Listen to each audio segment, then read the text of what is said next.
Alright, we got the axle in place. We got the whole torque arm assembly in, and it seems to actually be working. I will hop under here and show it to you. So, you can see the front assembly here. That is a piece that's welded to the frame with some 3/8 bolts kind of sticking out as studs. And then it's two sway bar end links. It's affixed to the cross or the unibody kind of stiffener there, frame rail, if you want to call it that. So it's a very secure position, and we can add some more gaskets behind there to kind of add more surface area. But I think it will be fine where it is.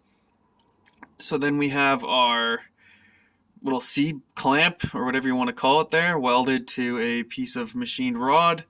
It's just mild steel, but it's plug welded on the inside and welded on the outside.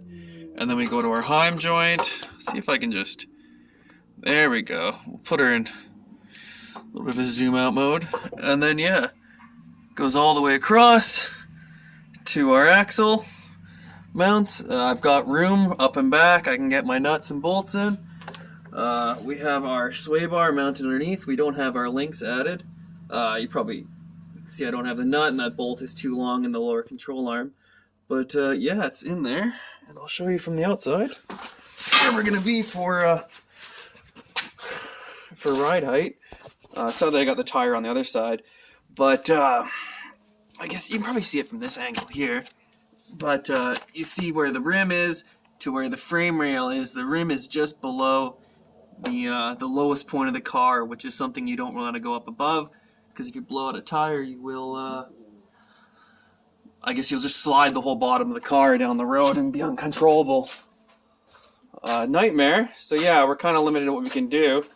These tires are obviously poked out quite a bit, but we might still run this and run a massive over fender style, but we'll see how it is. But yeah, that's kind of for our ride height. Not great to see from here.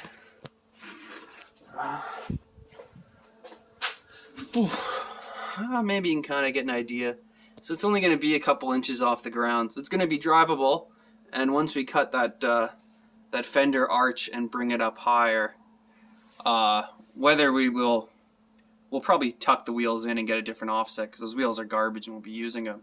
So we have room to bring it in those 2 inches, so it'll clear under the fender flare or into the factory arches.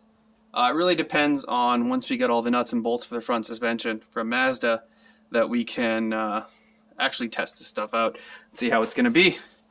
Because the front is kind of, we're a little bit unsure of how much of a positive or negative offset I can run on a wheel, just for where the tie rod is and its angle for when the wheels turn.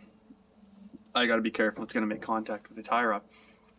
But yeah, rambling on, that's our ride height at probably its static position, and then, you know, as you go down the road, it'll definitely rise up higher. But we have room in the trans tunnel and everything, so it's coming along. So yeah, any questions, put them down below, and I'll try to get back to you. See you later.